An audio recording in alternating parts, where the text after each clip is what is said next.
বলার জন্য যেটা কথা সেটা হচ্ছে ওম শিবায় নমঃ। সে আজকের দিনটা তো অন্য কথা আর মুখে প্রথমে বেরোয় না।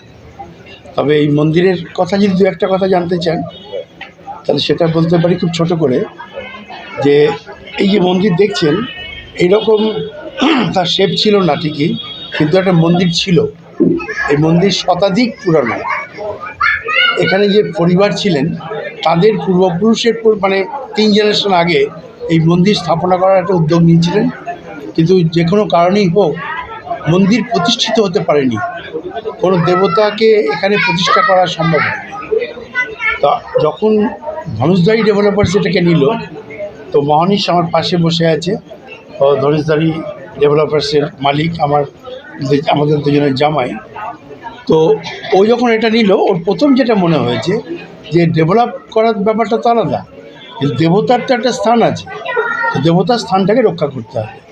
তো আমি ওই জন্য একটু আগে বলছিলাম যে এটা ধনুষধারীর বিজনেসের পার্ট নয়, ওটা হচ্ছে মহানীশের ভেতরে যে একটা আধ্যাত্মিক চেতনা আছে, যে ভগবানের প্রতি যে ডেডিকেশন আছে, এটা তারই প্রতিফলন। ও এটাকে মন্দিরের রূপ দিয়েছে। এখানে আমরা এটা আমি আর একটা কথা মনে হয়, এটা আমাদের ইচ্ছাতে হয়নি, অ্যাকচুয়ালি দেবতার মহাদেবের ইচ্ছাতেই হয়েছে। মহাদেব নিজের ইচ্ছাতেই এখানে অধিষ্ঠান নিয়েছেন এবং প্রতিষ্ঠিত হয়েছেন। শুধুমাত্র আমাদের হাত দিয়ে উনি মনে করেছিলেন যে আমরা বোধহয় এর যোগ্য। এর জন্য আমরা ঈশ্বরের কাছে অনেক কৃতজ্ঞতা প্রকাশ করছি, এবং আমরা খুবই বলবো যে ব্লেসড। তো আজকে মন্দিরটা যেটা হয়েছে, এটা ধনুষধারীর মন্দির, যদিও নামটা আছে, কিন্তু আমি বলবো এটা এই এলাকার মন্দির ছিল। হয়তো 100-150 বছর আগে হতে পারত, 100-150 বছর পরে হয়েছে, সেটাও দেবতার ইচ্ছা, কিন্তু এটা এলাকার মন্দিরই হয়েছে। এবং এলাকার মানুষজন এখানে আসবেন, তাদের কাছে আমাদের করজোরে অনুরোধ নিবেদন যে আপনারা এখানে আসুন। এটা আপনাদের মন্দির, এটা সবাইয়ের মন্দির, শিব মন্দির হিসেবে এর প্রতিষ্ঠা হোক। আমরা আজকে আমাদেরও বয়স হয়েছে, আমরা চলে যাব, আমাদের পরে জেনারেশন আফটার জেনারেশন যেন এই মন্দিরে পুজো হয়, এই দেবতার পুজো হয়, এই একটা আমাদের প্রার্থনা। এই মন্দির কত বছর পুরনো? এটা শতাধিক, এটার 127 বছর শুনেছিলাম, তো 252 পরে শুনেছি 252 বছর আগে এর শিলান্যাস হয়েছিল, কিন্তু এখানে দেবতার প্রতিষ্ঠা হয়নি। প্রতিষ্ঠা হয়েছে এই ধনুষধারী নেওয়ার পর। এটা 3rd ইয়ার, প্রবাবলি 3য় বর্ষ, সেকেন্ড ইয়ার, দ্বিতীয় বর্ষ এটা প্রতিষ্ঠিত হয়েছে।